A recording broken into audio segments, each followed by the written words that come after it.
um jovem de 17 anos desaparece numa viagem internacional.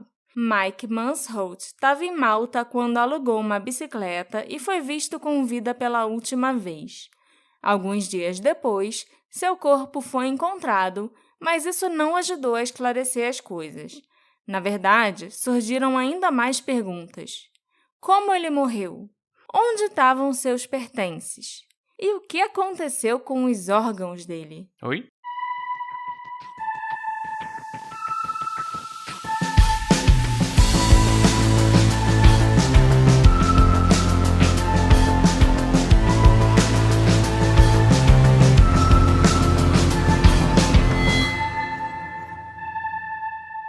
Olá, ouvintes! Sejam bem-vindos a um novo episódio do Detetive do Sofá. Eu sou a Marcela, a host desse podcast, e o caso de hoje me deixou chocada. Cada coisa que eu descobria ia deixando tudo mais esquisito e assustador, Alexandre. Pois é, moça, já deu uma lida. Bem esquisito mesmo. Mas antes de você... Eu já tô sabendo. Mas antes de vocês ouvintes ficar sabendo, eu tenho que perturbar vocês com o recado de sempre, que é... Apoia nós! Apoia nós! Tem que variar um pouquinho. Isso aí, tá Então, ótimo. dá uma olhada lá como faz pra apoiar pelo Aurelo ou pelo PicPay atualmente. E apoia nós! Mas me conta aí a história do Mike Mansholt. Ai, tá bom. Em 8 de julho de 2016, o Mike Mansholt, um adolescente de 17 anos de Oldenburg, na Alemanha, viajou para Malta. O Mike era ruivo, musculoso e tinha cerca de 1,67 de altura. Igual você, amor. E essa viagem para Malta foi a primeira vez que ele viajou sem os pais. O Mike era um jovem gentil, divertido, que era mais na dele, sabe? E também era muito aventureiro, assim como seu pai, Bernard. Foi o pai que passou o gosto por viagens para o filho, inclusive. Os dois costumavam viajar muito juntos, sempre para lugares diferentes e exóticos, tipo o Ceilão, o Caribe, o Mar Adriático e até o Alasca. Já falamos de Ceilão nesse programa. Já não lembro por quê. Eu lembro que eu fiz uma piada idiota. Eu não vou repetir aqui. Eu lembro da piada. Ai, meu Deus. Além do pai, o Mike também tinha um irmão chamado Daniel e uma irmã chamada Maria. A mãe do Mike se chamava Suzanne e ela e o Bernard estavam divorciados há alguns anos e já tinham até se casado com outras pessoas e formado novas famílias. Mas a relação familiar do Mike com os pais não sofreu com o divórcio. O relacionamento dele com os pais continuou forte e saudável.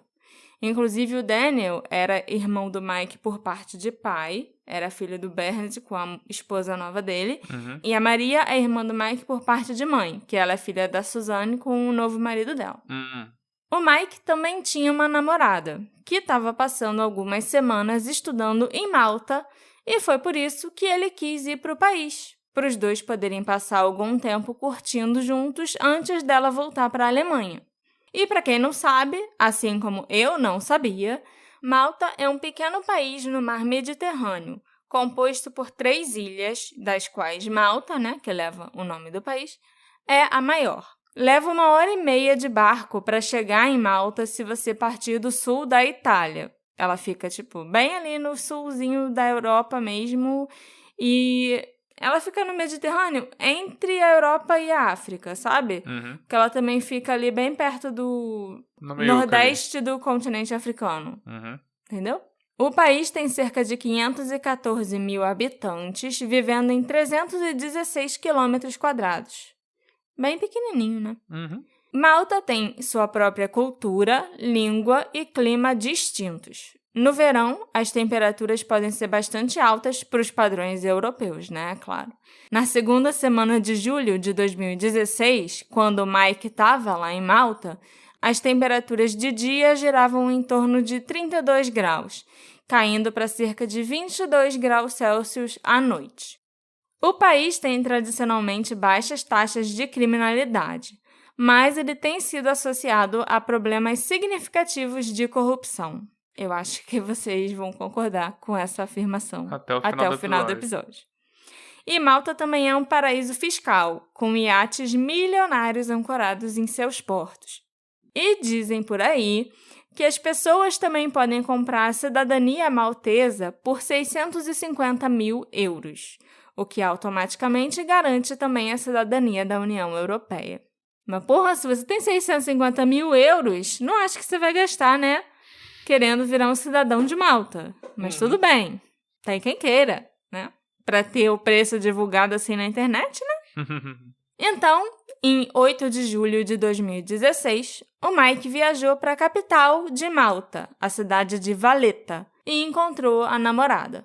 Os dois passaram os próximos dias juntos, se divertindo e matando a saudade. Mas quando chegou o dia deles irem embora, o Mike resolveu que ele ia ficar mais tempo em Malta. Então, a namorada dele voltou para a Alemanha sozinha e ele avisou a família que ia ficar mais alguns dias, talvez até mais uma semana, explorando a ilha. Ok. Esquisito, só achei esquisito. Um pouquinho, né? Tipo... Mas ao mesmo tempo eu entendo, porque ele estava num lugar novo... A namorada que ficou lá ela um já tempão. tinha passado semanas. Sim, então, ele mesmo não foi conhecer direito. A Suzanne, a mãe do Mike, estava na casa dela, na Alemanha. E o Bernard, o pai, estava de férias com a família dele na Croácia. E nenhum dos dois fez objeção à decisão do filho de ficar mais tempo em Malta. O Mike ficou num albergue em Sliema, no leste de Malta. Essa cidade está localizada na costa nordeste do país, no distrito de Northern Harbour. Ela é uma importante área residencial e comercial e possui vários centros de compras, bares, restaurantes e cafés. O albergue onde o Mike ficou se chama Hostel Astra. As imagens do circuito interno de TV do hotel registraram o Mike saindo na manhã de 18 de julho de 2016. Ele saiu do quarto, o quarto 105, onde ele estava hospedado, às 8h39 da manhã. Às 9h10, ele foi até a recepção para pedir algumas informações e conversou um pouquinho com o concierge. Depois disso, o Mike voltou até o quarto, onde ele ficou mais um tempo, por menos de 1 hora. E aí, ele saiu do quarto, bateu a porta e deixou o hotel às 9h55 da manhã. Nas imagens, ele é visto usando uma camiseta azul, carregando sua mochila preta pendurada no ombro e com um celular na mão. Na mochila dele estavam guardados a câmera, uma GoPro e alguns outros objetos de valor, tipo um carregador portátil muito bom, dinheiro, cartão de crédito, documento, essas coisas. Era um dia quente e ensolarado. E depois de sair do albergue, nós sabemos que o Mike caminhou até o porto próximo e alugou uma mountain bike por um dia inteiro. A bicicleta que ele alugou era da marca Lombardo, nas cores azul e preta. Agora eu pergunto, qual a diferença de uma mountain bike para uma bicicleta comum? Tem diferença? Sei lá. Eu não sei andar nem de bicicleta comum, então fica aí a questão, para vocês refletirem. Eu vou tirar isso tudo. Vai nada. Às 10h11 da manhã, ele mandou uma mensagem de áudio pelo WhatsApp. Não foi divulgado, para o público em geral, para os jornalistas e tal, para quem o Mike enviou essa mensagem. Mas o conteúdo foi divulgado. E na mensagem ele dizia o seguinte: Ok, estou alugando uma bicicleta e pedalando por Malta hoje. Mas as estradas são tão íngremes. Em breve te envio uma foto. Em alguns trechos só dá para caminhar, não dá nem para andar de bike. Aí eu tenho que carregar ela na mão. Mas não importa, é um desafio esportivo e eu gosto disso. Essa foi a última vez que alguém teve notícias do Mike. Como o Mike era um viajante independente e já era experiente, inclusive teve uma vez que ele saiu para navegar com o pai dele e o irmão, e eles passaram mais de 700 dias navegando. Eles foram da Alemanha... Ele tinha 17, o irmão era mais novo. Então ele ficou 2 anos sem estudar? Ficou. Lá tem esse esquema de homeschool, né? Boat school também. Boat school. E eles ficaram mais de 700 dias no barco. Eles foram da Alemanha para Porto Rico, se eu não me engano, e de Porto Rico eles foram subindo, foram até o Canadá, viram lá quase no Polo Norte, ficaram vendo a aurora boreal e tal. Olha. Então, assim, essa era a primeira viagem dele sem os pais, mas ele já tinha muita experiência. Pois é. A família e os entes queridos não suspeitaram que podia ter algo de errado por algum tempo. Na verdade, eles só perceberam que tinha alguma coisa errada depois que a mãe e a irmã do Mike ficaram esperando ele no aeroporto em 22 de julho, mas ele não apareceu. O Mike não estava no avião, mas até isso a Suzanne e a Maria demoraram a perceber, porque o voo em que ele deveria estar atrasou muito. E depois delas esperarem horas no aeroporto, foi anunciado que o voo tinha sido cancelado. As duas, então, pensaram que o Mike devia estar em Frankfurt, onde ele teria que descer para fazer uma escala. A Suzanne, então, tentou ligar para o celular dele, mas estava desligado.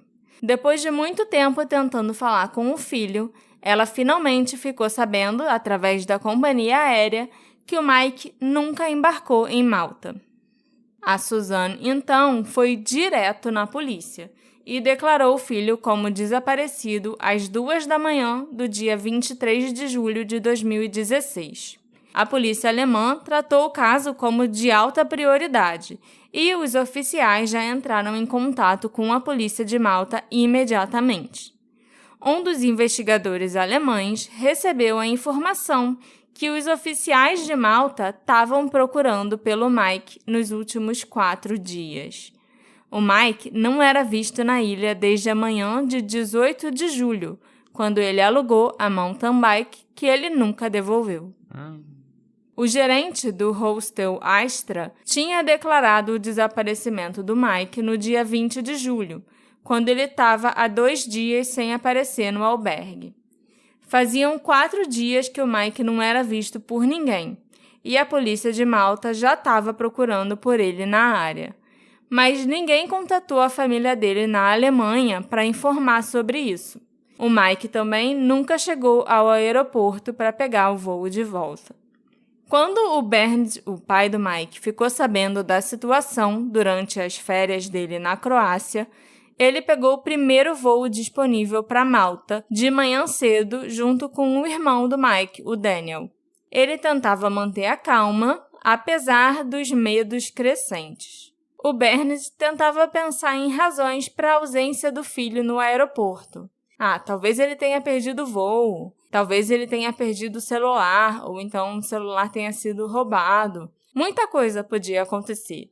E a família tentava se manter otimista que o Mike apareceria em breve. O fato do telefone do Mike estar desligado era o que mais preocupava o Bernd no momento. Ele ficou em contato próximo com a polícia de Malta, além de participar dos grupos de busca pelo filho no país. Todas as ilhas de Malta foram checadas e a polícia verificou se o Mike tinha pego alguma balsa ou avião local. Panfletos também foram distribuídos em todos os lugares e todas as pistas recebidas eram verificadas. A polícia também tentava manter a mãe do Mike, na Alemanha, informada sobre todos os desenvolvimentos do caso. Em 24 de julho de 2016, a Interpol também entrou no caso e a investigação passou a ser internacional, com os 2 países cooperando para tentar encontrar o Mike. Em 26 de julho, 8 dias após o desaparecimento dele, a polícia maltesa recebeu uma denúncia anônima sobre o corpo do Mike. A fonte nunca foi divulgada. Na verdade, a gente não sabe nem se a polícia descobriu quem foi o autor dessa denúncia anônima. Mas essa pista levou os investigadores, o Bernard e o Daniel, aos penhascos de 250 metros de altura na costa oeste da ilha. Esses penhascos são chamados de Dingley Cliffs. As falésias, com vista para o mar Mediterrâneo, são o ponto mais alto da ilha de Malta, e elas estão localizadas perto das catacumbas de Rabat, um ponto turístico local muito famoso. Então, era possível que o Mike tivesse ido ver as catacumbas num passeio de bicicleta e depois tenha resolvido ir até as falésias. A distância bate com um passeio de bicicleta? Como assim? Não, tipo, é uma distância normal de bicicleta? Ou era muito longe? Não era tão longe, não. E o cara lá, né, que alugou a bicicleta pra ele e tal, eles bateram um papo antes do Mike sair de bicicleta e o Mike comentou com o cara que ele queria ir nas catacumbas. Essas catacumbas de Rabat. E dali até as falésias não era tão distante assim. Então, acho que é até uma coisa natural. Tipo, já que eu tô aqui, vou ali dar uma olhada nesse outro lugar famosinho da área, entendeu? Cães farejadores, bombeiros e paramédicos foram enviados para esses penhascos para realizar buscas. Quando o pai do Mike chegou ao local, equipes de TV com as câmeras já estavam esperando por ele. Mais equipes de emergência e até uma ambulância chegaram. Os cães aparentemente já tinham encontrado algo nas proximidades, mas o Bernard foi instruído a esperar, ficar ali distante, enquanto os profissionais faziam o trabalho deles. Levou horas de busca até o corpo do Mike ser encontrado no fundo dos penhascos, escondido sob alguns arbustos e sob a saliência de um rochedo. O local não podia ser visto de cima das falésias, e no mato saliente, cerca de 30 metros acima do corpo do Mike, a mountain bike foi encontrada pendurada. Ela estava bem danificada, um pneu estava furado e aquela parte, guidão, que a pessoa segura para dirigir a bicicleta, estava completamente torta, assim, sabe? Deformada. A polícia colocou o corpo do Mike num saco e também catalogou a bicicleta e outros itens encontrados ali perto para mandar para análise. Os sapatos e os óculos de sol do Mike foram encontrados perto do corpo. Ele estava estranhamente descalço. A mochila do Mike não estava em lugar nenhum, e os policiais, bombeiros e cães procuraram muito pela mochila porque sabiam que o Mike tinha saído do hotel com ela. O conteúdo da mochila também estava faltando, é claro, incluindo o celular, um Samsung Galaxy Note preto do Mike, a GoPro, o cartão de crédito e várias centenas de euros em dinheiro, além de um boné e carregador de celular portátil. Algo que foi encontrado ao lado do corpo, no entanto, era feno fresco, que ainda não tinha sido afetado pelo sol, sabe? O feno ainda não tinha secado e virado aquela palhinha. Eu não entendo de feno em fazenda e coisas assim. Eu entendo mais ou menos. Um fazendeiro que possuía um pedaço de terra próximo ao local onde o corpo foi encontrado foi entrevistado pela polícia e, inclusive, o questionaram sobre os pedaços de feno, mas ele disse que não sabia de nada sobre isso. Esse pedaço de feno foi encontrado aonde? Perto do corpo do Mike. Perto? Não foi embaixo? Não foi em cima? Não foi? Não, era do lado do corpo, sabe? Como se, alguém andou até ali, tinha pisado no feno e acabou soltando da sola do sapato um pedaço de feno fresco. Entendi. E o pai do Mike chegou a conversar com esse fazendeiro também, né, lá no local mesmo, quando tinham descoberto o corpo, e ele perguntou pro fazendeiro se, você tinha visto meu filho por aqui antes? E você sabe alguma coisa de onde pode estar a mochila dele? E o Bernard achou que esse fazendeiro estava agindo meio estranho, sabe? Tava meio que se esquivando de responder e não sei de nada, me deixa em paz, entendeu? Foi meio chamou estranho, atenção. Sabe? Chamou a atenção do Bernard. Não chamou a atenção da polícia. Mas eu também não sei o que a polícia falou com ele exatamente, não, né? Tendo já lido o roteiro, eu não sei o que chamaria a atenção da polícia maltesa. É verdade. Eu não sei o que chamaria a atenção dessas pessoas. Pior que é. De acordo com os arquivos oficiais do caso, havia 3 evidências identificadas e catalogadas que foram recolhidas no local, na cena do crime. Pelo menos no início, né? Porque depois os arquivos foram mexidos e sumiu coisa e teve coisa que estava lá que todo mundo viu que depois sumiu, então muito estranho. Mas no início tiveram 3 itens que foram catalogados, supostamente. O par de óculos escuros do Mike, o par de tênis da Nike que o Mike estava usando, que também estava lá perto do corpo, e o estojo de câmera da GoPro do Mike. Sem a GoPro. Ninguém sabe se estava sem ou se estava com a GoPro. O que estava constando lá era tipo o estojinho fechado da GoPro. Entendeu? Quando o Bernard foi até o quarto 105 do hostel Astra, ele descobriu que o quarto do Mike, que o Mike, tinha ocupado aqueles dias, já estava vazio. O pessoal do hotel entregou a ele os pertences do filho, incluindo equipamentos de mergulho e roupas. Mas a preciosa GoPro do Mike, que ele carregava com ele sempre porque ele amava tirar foto, também não estava no hotel. Como eu falei, o Mike adorava tirar foto e ele gravava tudo com aquela câmera. Ele, inclusive, tinha enviado várias fotos e vídeos da viagem que ele estava fazendo em Malta para o pai dele. E ele, com certeza, teria gravado partes do passeio de mountain bike no dia do desaparecimento. Por isso que a GoPro era tão importante. O pai dele tinha certeza que ele não ia estar fazendo um passeio de mountain bike pela floresta, sei lá, pelo penhasco, sem a GoPro estar ligada, filmando o que ele estava fazendo, entendeu? O Mike costumava guardar a câmera num estojo, uma capinha, que ficava presa ao cinto dele.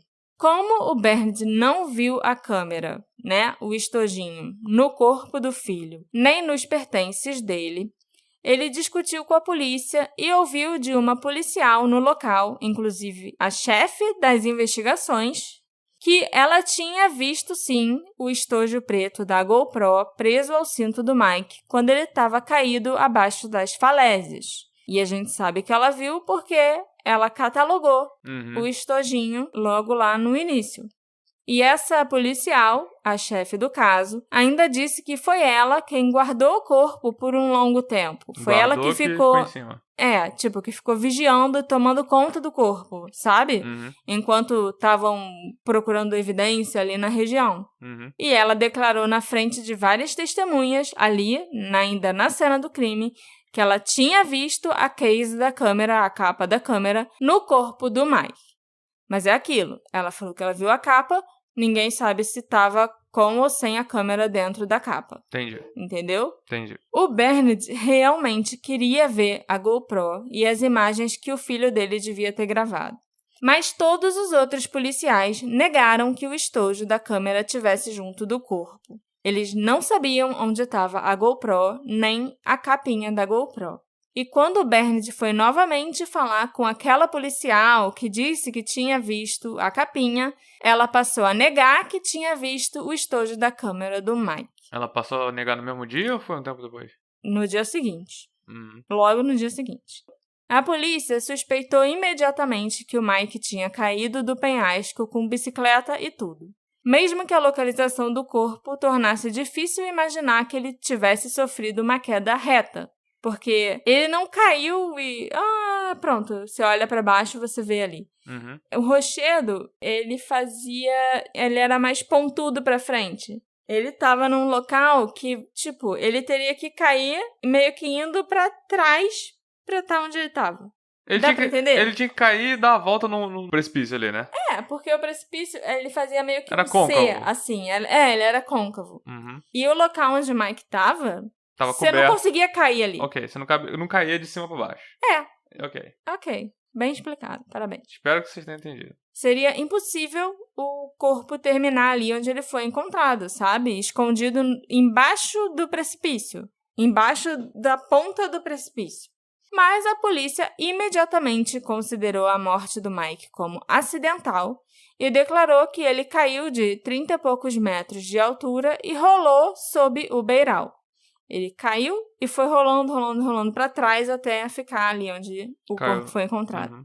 O médico legista que esteve presente na autópsia disse para o Bernard alguns dias depois que o pescoço do Mike estava quebrado em 2 lugares e que o rapaz teve uma morte rápida como resultado. Que ele não precisava se preocupar, que o filho dele não tinha sofrido. Foi uma morte meio que instantânea, porque ele quebrou o pescoço em 2 lugares.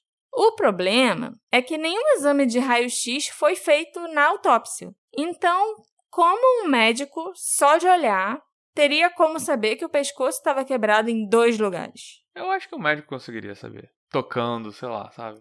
Mexendo. Mas e se eu te falar que o pescoço não tava quebrado? Aí tudo bem, eu só acho que o médico conseguiria fazer isso sim, que você falou.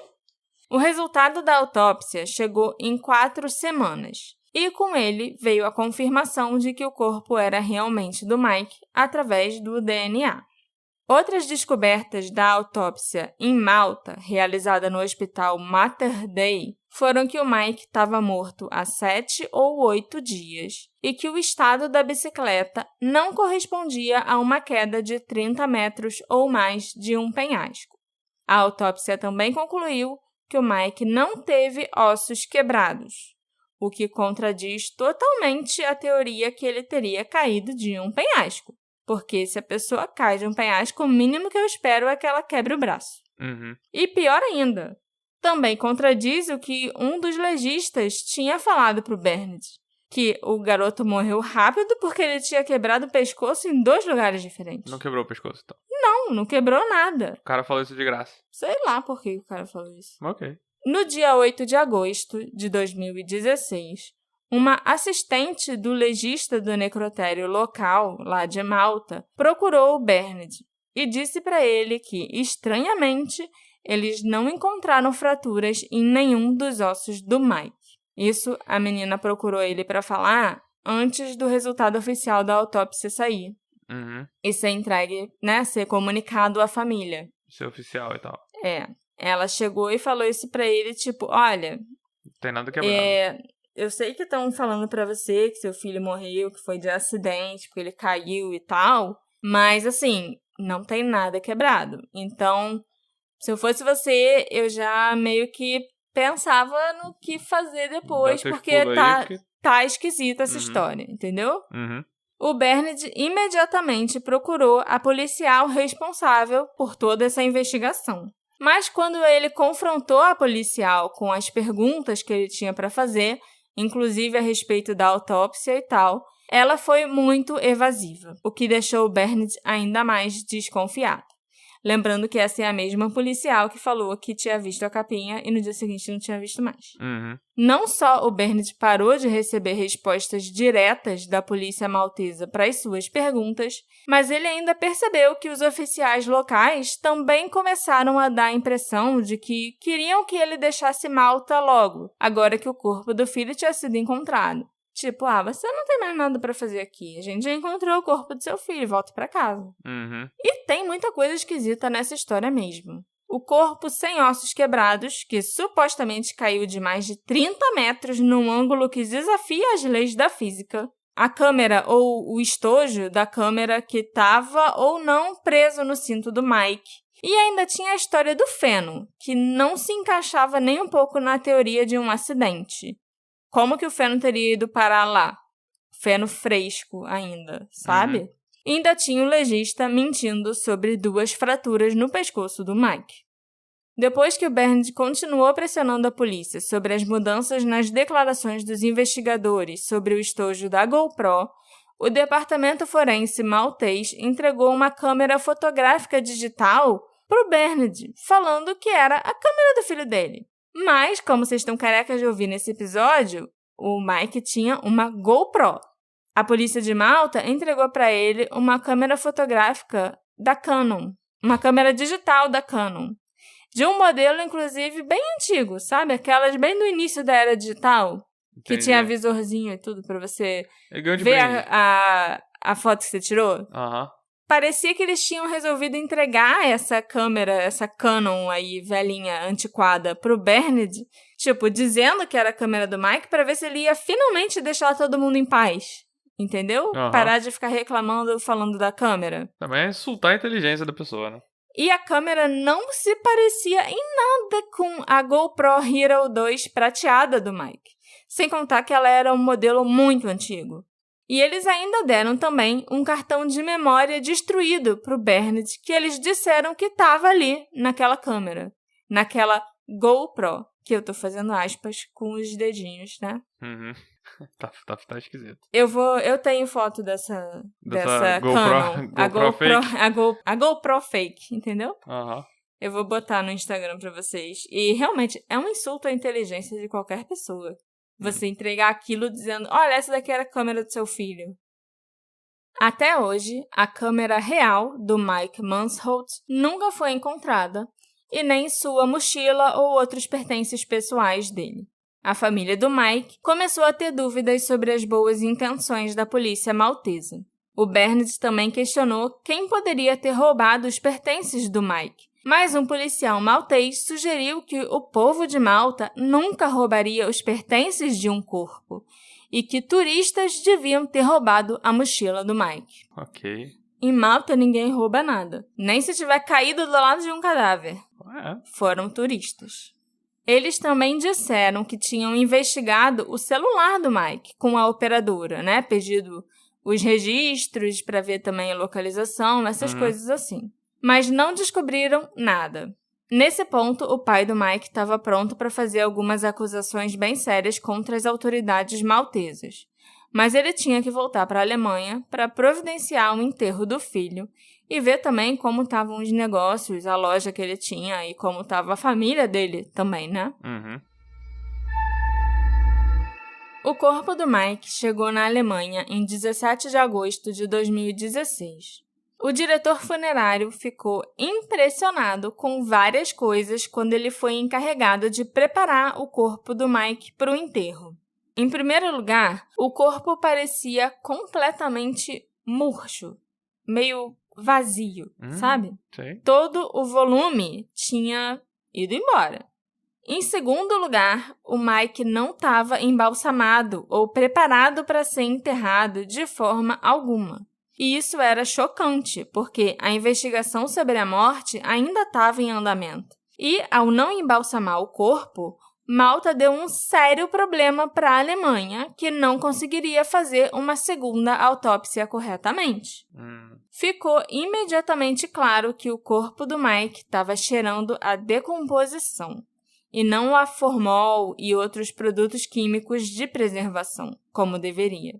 A polícia alemã foi imediatamente informada sobre isso pelo diretor funerário. E os policiais compartilharam com o diretor que os oficiais que transportaram o corpo também tinham suspeitado que tinha alguma coisa errada ao manusearem o corpo no aeroporto. O caixão, né? O caixão, porque parecia leve demais. Os restos mortais do Mike estavam pesando apenas cerca de 16 quilos quando eles chegaram na Alemanha. 16 quilos. 16. Quando os legistas alemães fizeram uma autópsia no Mike na Universidade Médica de Hannover, uma tentativa, de autópsia, eles descobriram que todos os órgãos foram retirados do corpo.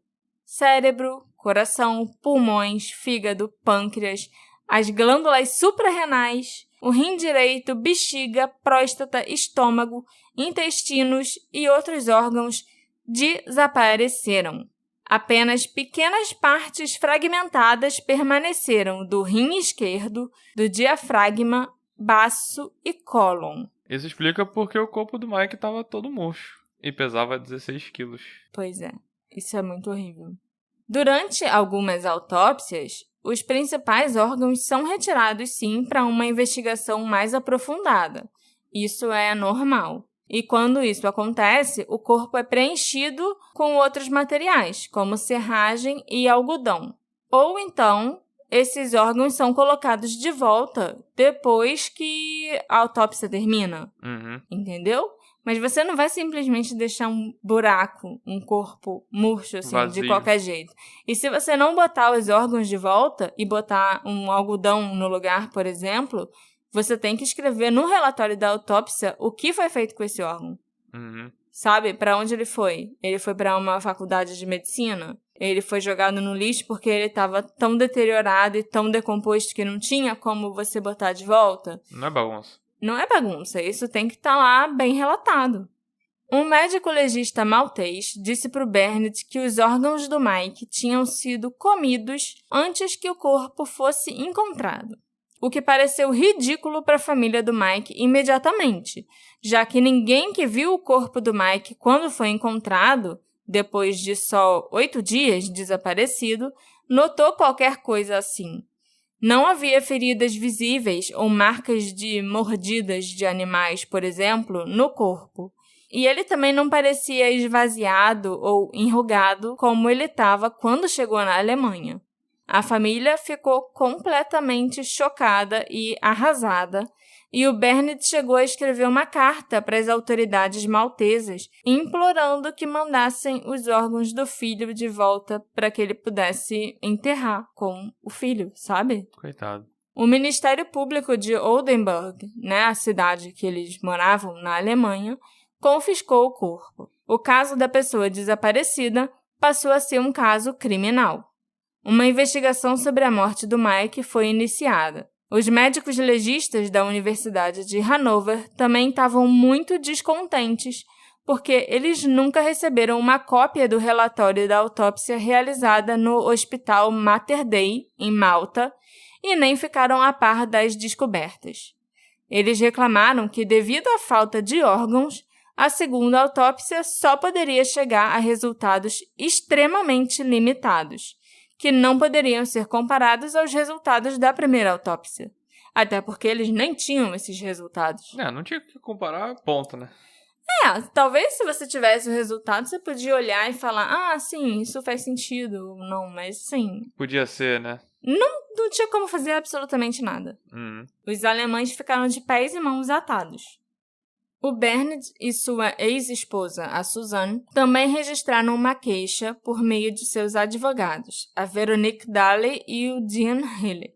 E eles afirmaram que, em uma troca de e-mail com o especialista médico legal nomeado pelos tribunais malteses, o Dr. Mário Serri, eles foram informados que os órgãos do filho haviam sido atacados por roedores e que o cérebro havia se liquefeito. Eita! Bernard e Suzanne pediram ao tribunal que fosse ordenada uma investigação sobre como os órgãos do Mike desapareceram, por que eles não foram devolvidos com o cadáver e por que foi alegado que o corpo tinha sido embalsamado quando isso não aconteceu.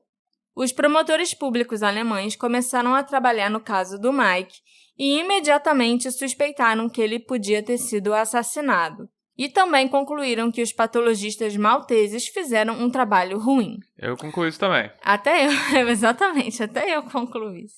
A palavra irregularidade apareceu muito no relatório feito pelos promotores. Eles também ordenaram uma nova autópsia feita na Alemanha dessa vez. Mas ordenar uma autópsia não quer dizer que vai ser possível fazer uma nova autópsia. Os médicos legistas malteses tiveram que presenciar essa nova tentativa de autópsia para proporcionar segurança jurídica. Não foram encontradas marcas de mordidas no corpo e nenhuma evidência de ação de roedores, exceto uma mordida de leve no pescoço e uma abrasão no antebraço. Ficou completamente descartada a possibilidade de roedores terem comido os órgãos do Mike. Também foi reconfirmado que o corpo dele estava intacto quando foi levado da praia sob as falésias para o necrotério em Malta, sem feridas ou marcas de mordidas. Mas os resultados mais importantes obtidos nessa autópsia, entre aspas, foram que o corpo não foi embalsamado em Malta e, como resultado, estava muito decomposto para que fosse possível determinar a causa da morte. Um embalsamento adequado do corpo pelo médico legista maltês não ocorreu. Então, os últimos vestígios que existiam que poderiam ajudar a determinar a causa da morte foram perdidos para sempre. Outra conclusão importante dos investigadores alemães é que nada indica que o Mike tenha morrido naquela queda de 30 metros ou mais dos penhascos. Os alemães também descobriram que não havia grandes feridas encontradas na pele do Mike. Ele não tinha ossos quebrados, nem costelas quebradas, e nenhum dano nos tecidos moles, e também não tinha hematomas. A coluna do Mike estava intacta. Sangramento interno não pôde ser descartado nem confirmado, porque não havia órgãos para investigar. Mas os investigadores consideraram essa possibilidade pequena de qualquer maneira. já que teria sido acompanhada de hematomas ou danos na parte externa do corpo que não foram encontrados em Mike. Uma queda foi considerada praticamente impossível, especialmente porque ele não quebrou um único osso. E por causa da decomposição avançada dos restos mortais, assassinato não pôde ser descartado.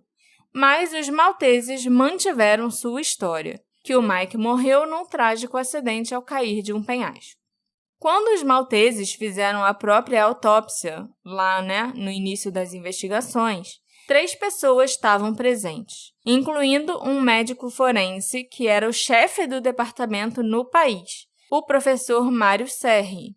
Ele é um homem muito respeitado em Malta, que inclusive já ganhou vários prêmios pelo trabalho dele. O Dr. Mário esteve presente no local onde o corpo foi encontrado e também foi quem o examinou durante a autópsia. Mas quando Bernard e os jornalistas pediram informações extras, ele se recusou a dar mais detalhes. Somente em uma ocasião ele respondeu a um e-mail do Bernard e foi para dizer que os órgãos já estavam faltando antes da autópsia e que tinham sido comidos por roedores e que o cérebro tinha se dissolvido no sol. Ele também disse que já tinha compartilhado essa informação com a chefe da investigação em Malta. O cientista forense alemão contradisse o relatório do Dr. Mário Serri e afirmou por escrito que não foram encontradas marcas de mordidas no corpo. A parte do cérebro dissolvido pelo sol eu não vou nem comentar porque é a coisa mais absurda que eu já vi na vida. Cérebros não derretem no sol. Se fosse assim, todos os cariocas iam virar zumbis no verão de 40 graus. A pessoa vai na praia e volta para casa com o cérebro derretido. Cérebro não é picolé. Mas o cérebro congela também ou é só o sol que faz mal e derrete? Eu não sei. A gente vai ter que mandar um e-mail para o Mário Serri para perguntar se o inverno também traz problemas para o cérebro. Porque se for assim, a pessoa vai para o sol, um lugar de praia, o cérebro derrete e depois tem que correr para um lugar de neve para ele voltar, né? A conclusão é que o cérebro é sim um picolé. Pois é. E a espinha é o palito. A espinha é o palito, isso aí. Acho melhor a gente continuar. E assim, mesmo que o cérebro ficasse exposto ao sol forte por 8 dias, ele não ia se liquefazer, gente. Isso não faz o menor sentido. Como um médico tá falando essa porra? Iam ter restos suficientes, sim, de cérebro, sabe? Se ficasse no sol pra fazer uma autópsia. Porque se liquefez, em teoria, evaporou também, né? Porque não deixou rastro. Evaporou, entendeu? Derreteu e evaporou. E ainda tem mais uma peculiaridade. O Dr. Mário Serri declarou oficialmente que o cadáver tinha sido embalsamado, sim. Quando Bernard enviou um e-mail sobre isso, o Dr. Mário respondeu que os alemães estavam errados ao afirmar que o corpo não foi embalsamado e que seus dissecadores o embalsamaram usando uma solução de formaldeído conforme ele prescreveu. Então, o cara continua falando que não tinha formol, sim. Tudo bem, não tem nada de errado. Tá tudo podre, mas tinha formol. Oficialmente, o médico maltês documentou que o corpo do Mike foi encontrado deitado de costas. Mas os investigadores alemães não acreditam que o Mike tenha morrido naquele local exato onde o corpo foi encontrado. Eles pensavam que, se ele caiu, ele ainda devia estar vivo quando ele atingiu a praia e conseguiu se arrastar para um lugar de sombra lá sob o penhasco. A asfixia também não pôde ser descartada como causa da morte pelos investigadores alemães, porque o osso hioide do Mike também estava faltando. Esse é um osso em forma de U, que fica na garganta, que geralmente quebra durante a asfixia ou estrangulamento. Eu não acho que o osso específico da garganta ia ser comido pelos bichos, né? Porque bicho não come osso. Deixa a história mais suspeita ainda, porque esse era o único osso que estava faltando no corpo. Claro que é possível que o legista maltês tenha sido descuidado e arrogante e que tenha retirado todos os órgãos principais do Mike para fazer autópsia neles e depois se esqueceu ou não se importou em colocá-los de volta. Ele pode ter calculado que depois de 8 dias ao sol, o corpo do Mike já estava tão decomposto que não havia mais muita coisa para embalsamar. E por causa do cheiro ruim, talvez ele quisesse fazer a autópsia o mais rápido possível. Mas isso sou eu sendo boazinha e dando o benefício da dúvida para os malteses. Também é possível que os órgãos não tenham sido devolvidos porque eles mostraram uma causa de morte que os malteses queriam manter em segredo. Afinal, a indústria do turismo é vital para o país e qualquer evidência de um crime violento seria algo que as autoridades maltesas gostariam de manter fora dos noticiários. E é nisso que eu acredito. Inclusive, esse caso está me lembrando um pouco o da Magdalena Zuck, que também teve muitas evidências escondidas pelas autoridades para não prejudicar o turismo no Egito e para continuarem podendo traficar mulheres, porque esse é um dos grandes comércios que acontecem por ali, infelizmente. Em novembro de 2017, o Bernd Mansholt retornou a Malta. Ele tentou dialogar com a polícia e os investigadores que arruinaram o caso de seu filho, mas é claro que não rolou. O Bernd, então, entrou com um pedido na justiça para ter acesso a todos os arquivos do caso do Mike, mas ele foi informado que o juiz estava doente. E, além disso, o juiz tinha a reputação de emitir decisões lentamente. Nenhuma autoridade em Malta quer falar sobre o caso do Mike. Até hoje, né? Nem naquela época, nem hoje em dia. Foi um diplomata alemão em Malta que conseguiu obter o arquivo do Mike Mansholt. Mas, para a decepção do Bernd, o arquivo oficial tinha perdido documentos importantes. Como os resultados da autópsia e as fotos da cena do crime, do local onde o Mike foi encontrado. Em janeiro de 2018, o embaixador e o governo maltês cederam à pressão alemã e reabriram o caso do Mike. Os esforços diplomáticos do Ministério das Relações Exteriores em Berlim acabaram sendo compensados.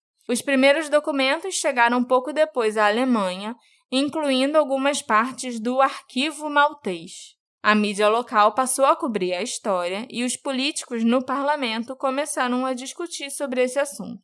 Um novo juiz maltês também determinou que o Mike caiu de um penhasco e morreu.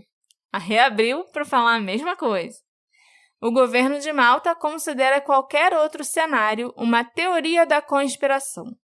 Os promotores alemães determinaram que há muitas inconsistências nesse caso, mas eles também chegaram num beco sem saída e não podem fazer mais nada. Os investigadores alemães descobriram, com o auxílio da Interpol, que o corpo estava deitado de costas quando foi encontrado, sim, mas até hoje não há provas convincentes de que o local onde o Mike foi encontrado seja também o local onde ele morreu. E, no final das contas, até os alemães acabaram voltando ao veredito anterior de que uma terceira parte estava envolvida, ou seja, ele foi assassinado. Mas, em 2018, eles fizeram uma curva de 180 graus e, de repente, concluíram também que o Mike caiu do penhasco. Mas sua queda foi interrompida e retardada por ele ter batido em galhos e árvores. Eles não podem explicar a ausência da mochila do Mike e agora também afirmam que os órgãos do Mike estavam em seu corpo quando ele foi encontrado, mas que algum tempo depois eles foram removidos e não foram colocados de volta. No final, até a Alemanha já parecia cansada da falta de provas. E sem os órgãos e sem uma autópsia confiável, nenhum de nós sabe ao certo se havia marcas no corpo ou não. Se havia órgãos presentes ou não, se havia ossos quebrados, principalmente no pescoço, ou não. Nós não temos nem todas as fotos da cena do crime. As fotos poderiam pelo menos provar se tinha algum hematoma no Mike e se o Mike estava com a capa da GoPro no cinto quando ele foi encontrado ou não. Mas nenhuma das várias fotos tiradas quando o corpo foi encontrado chegou ao arquivo do caso. Outras questões que permanecem são o que a polícia fez exatamente nos meses após a morte do Mike, já que não há nenhuma evidência que eles tenham continuado as buscas pela mochila, pela GoPro ou até pelos órgãos desaparecidos. E também fica a questão se eles investigaram ou não aquele estranho fazendeiro, por exemplo, que estava lá, que tinha um terreno perto do local onde o corpo foi encontrado. Eles o entrevistaram? Eles revistaram a fazenda dele? O que o feno fresco estava fazendo num penhasco ao lado do corpo do Mike? Até hoje também nunca foi encontrado o relatório detalhado da autópsia.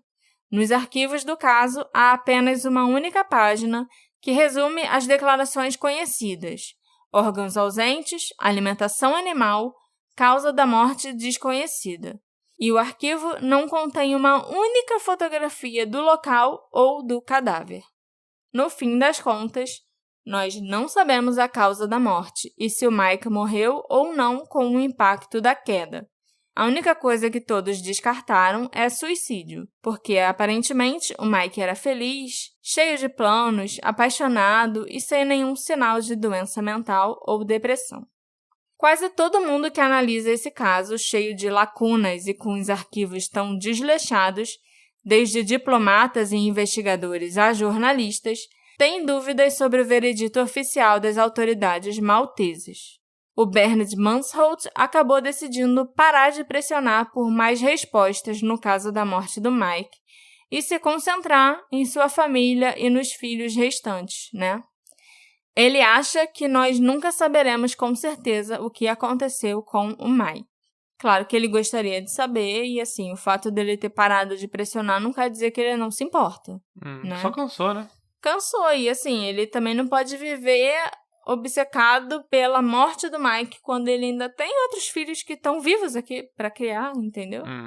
O jornal alemão, chamado Welt am Sonntag, cobriu assiduamente esse caso e eles descobriram que quase ninguém de Malta quer comentar mais sobre isso, surpreendendo um total de 0 pessoas. O médico forense maltês, o Dr. Mário, permanece em silêncio. A policial que mudou de ideia sobre a capa da câmera no cinto do Mike também não respondeu nem aos pedidos de entrevista desse jornal. Também não houve resposta do gabinete do primeiro-ministro. A polícia maltesa enviou um comunicado ao jornal dizendo somente que não existe dúvida sobre a justiça, independência e objetividade das investigações. Tem algumas teorias sobre o que pode ter acontecido com o Mike. E, assim, eu vou falar no final o que eu acho que aconteceu, mas eu também tenho que resumir para vocês o que as pessoas falam por aí, né, na internet e na Alemanha e tudo. Porque, assim, esse caso não é muito famoso. Tem pouca coisa sobre ele em inglês na internet, mas tem muita coisa em alemão. O meu alemão é muito, muito ruim. Eu contei com a ajuda da Scarlett, que é a mesma pessoa que me ajudou a entender e traduzir várias coisas do caso da Magda Zuck. Ela é youtuber e ela tem um blog onde ela escreve assim de vez em quando em inglês. E ela me ajudou a entender várias coisas desse caso que não estavam fazendo sentido com as traduções do Google Tradutor. Entendi. E tudo, entendeu? E o caso da Magda, ela foi muito importante, porque sem ela eu não tinha entendido nada que as pessoas estavam falando nos vídeos. Mas lá era polonês e aqui Lá alemão. era polonês, mas ela fala polonês, alemão, inglês e mais alguma outra língua lá. Parabéns pra Scarlett. É. Ela mora na Alemanha, inclusive. Ah, tá. Entendeu? Ela é alemã, mas ela escreve em inglês e o canal do YouTube dela que eu não sei se é em inglês ou se é em alemão.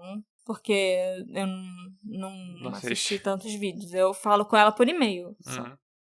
Uma das teorias que as pessoas mais comentam na internet é que o Mike pode ter sido vítima de tráfico de órgãos. Essa é sempre uma teoria favorita, né? De qualquer coisa, né? Mas nesse caso, né, considerando que todos os órgãos dele sumiram, não deixa de fazer um certo sentido, sabe? A ausência de todos os órgãos principais no corpo do Mike faz com que algumas pessoas suspeitem que ele foi vítima de roubo de órgãos.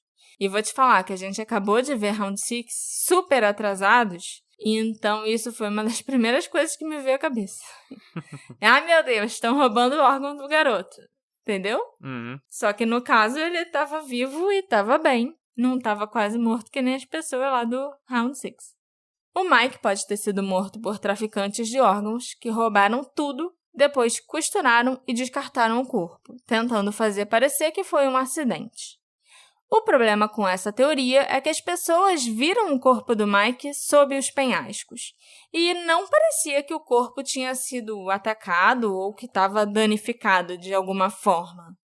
Embora o médico maltês tenha declarado que o corpo do Mike já estava comido pelos ratos e camundongos, isso é uma coisa horrível, não sei como o cara teve coragem de falar isso para o pai do menino, os investigadores alemães e os moradores malteses da região onde o corpo foi encontrado, que viram o corpo no local, contradizem ou negam essa informação do médico. Outra coisa que não faz muito sentido nessa teoria é por que o cérebro também foi levado, né? Não existe transplante de cérebro. Pra ficar mais inteligente. Então, por que um traficante de órgãos perderia tempo removendo órgãos inúteis? Não só o cérebro, mas teve várias coisas também que foram retiradas que não vão ter uso, que não existe transplante. Será que era para vender ilegalmente para um hospital, para, estudante de medicina analisar, dissecar, sabe? Essas coisas? Eu não acho que precisa disso. E por que também deixar parte de um rim esquerdo para trás, quando a gente sabe que os rins são alguns dos órgãos mais procurados no mercado ilegal?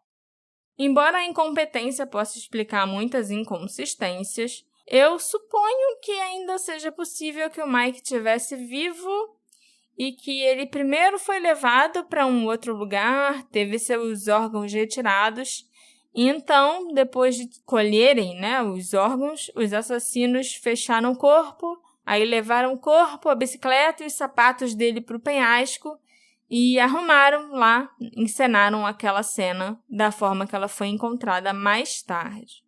E outra coisa também que eu acho que a gente não pode esquecer, que é meio importante aqui, é que não dava para ver de cima do penhasco que tinha um corpo ali embaixo. E teve uma denúncia anônima informando a polícia o local onde estava o corpo do Mike. Então, alguém sabia onde estava aquele corpo. Seja porque tirou os órgãos, seja porque assassinou o garoto, seja porque só foi lá e roubou a mochila. Entendeu? Inclusive, a ausência da mochila e de objetos de valor do Mike podem apontar para um crime, que é a nossa segunda teoria. O Mike pode ter sido atacado e tido seus pertences roubados. Depois foi jogado do penhasco, ou então colocado, ali na borda daquele penhasco. E também é possível que ele tenha morrido de socos ou pancadas que tenham danificado os órgãos internos ou até causado uma hemorragia interna, mas que não tenham danificado a pele. Ou então ele pode ter sofrido algum acidente e as pessoas desceram até o corpo para roubar a mochila dele. Quando os pôsteres de procurado do Mike foram colocados em todas as ilhas de Malta, essa pessoa pode não ter ousado entregar a mochila com medo de possíveis consequências, ou com medo de ser acusado de assassinato. A polícia e os especialistas em medicina forense na Alemanha não podem descartar que alguém mais, um terceiro, tenha causado a morte de Mike. E o Mike não seria o primeiro turista a ser assaltado e morto em Malta. Mas, por enquanto, nenhuma evidência de violência letal foi encontrada. O que foi descartado, no entanto, é a morte por meio de um projétil. O crânio dele não estava quebrado e ele não sofreu nenhum trauma de força contundente ou nenhum ferimento de bala na cabeça ou em outra parte do corpo. Mas outras causas de morte violenta continuam sendo possíveis, especialmente hemorragia interna ou asfixia. E como o osso hioide estava faltando, é impossível descartar que o Mike tenha sido estrangulado. Eu, inclusive, acho que essa é a teoria mais provável. Ninguém arranca esse ossinho do corpo de outra pessoa à toa. Investigadores alemães também disseram que o estado do corpo encontrado era completamente inconsistente com o evento de uma queda do penhasco. Depois eles mudaram de ideia, mas tudo bem.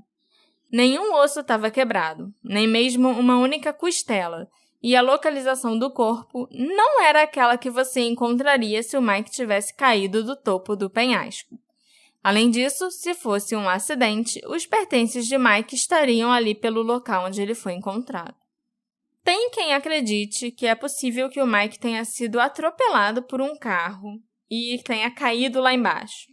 Ou então que ele tenha ficado muito ferido e, para evitar a justiça, a pessoa que o atropelou jogou ele e a bicicleta do penhasco para fazer parecer que o Mike tinha caído. O problema com essa teoria é que, assim como não havia sinais no corpo de uma queda de 30 metros, também não tinha sinais de que ele tivesse sido atropelado.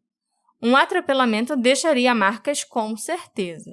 O único ponto a favor dessa teoria é que ela explicaria por que a mochila do Mike e a câmera, a GoPro, desapareceram.